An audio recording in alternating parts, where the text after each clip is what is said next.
Hello, everyone, and welcome to another episode of this week's Orlando Market Report Update. I hope everybody had a great weekend. So, really want to go over the latest numbers for you. If you're in the market, if you know someone's in the market and you're keeping updated, it's important to you. Just want to share with you some statistics of what's going on. Here's a table, as you can see, average mortgage rate. What we do is we like to trend, right? As a real estate professional, it's important that we have market data to be able to inform and educate clients, be able to speak to them intelligently about the market. And it's important for you guys to take this information and understand what's going on.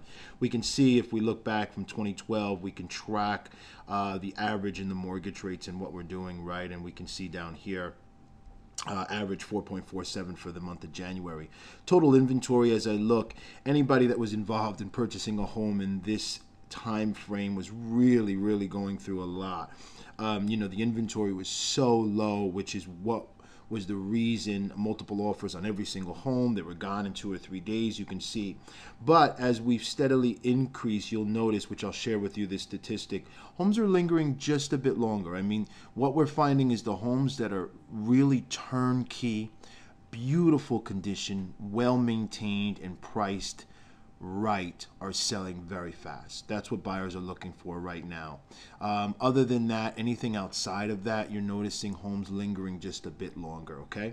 Really quickly, have to take 2 minutes to talk to you a little bit about active with contract. This is really tripping people up a little bit in their searches. If you're using the Zillows, Trulia.coms, other portals out there, what's happening is in those feeds, actually, in those searches, those sites are filled with homes after homes after homes. The more homes they have, the more views they attract, the more eyeballs they get, right? And the more registrations, which makes those sites valuable. And those sites promote that value to agents and sponsors who pay them a lot of money.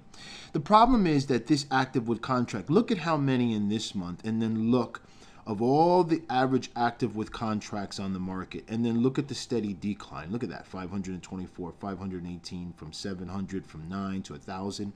What happened was our board, Aura, had discussed this, and this was a problem.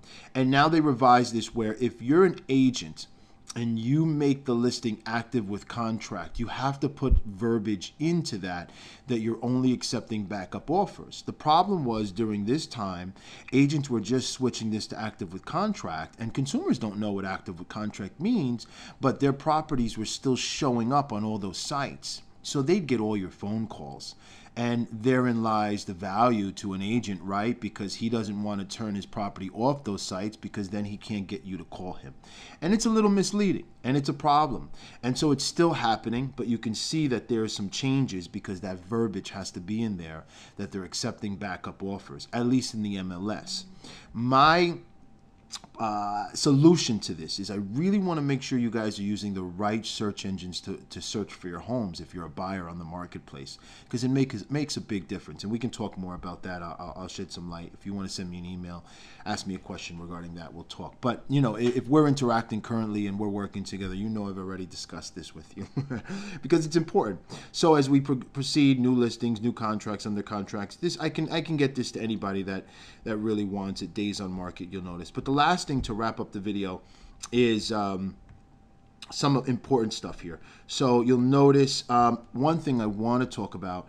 Number of normal sales in January increased 13.05%, while short sales decreased and foreclosures decreased. Again, subject of my conversation with many clients when they're searching for a home, traditional sales are the norm now, 62%, while short sales and foreclosures make up only 25 and 11.72. The market's different. The short sales and foreclosures, as you can see here, are not the dominant factor. No longer do they equate to, quote unquote, the deal of a lifetime that a lot of people may still think they do. So this is important stuff here, and we've got a dialogue because the majority is traditional sales, meaning a seller who's just selling his home normally and wants to find a buyer, and you guys come to a meeting of the minds and an agreement in paper and move forward, okay? So that's important to state in some of the numbers. Let's look at the median price. We have an increase in our median price here. So we're floating around 171,750, which is the median for a normal existing sale, and an inventory. Look at this inventory. If you've been noticing and watching these videos, we're as low as I think 2.88.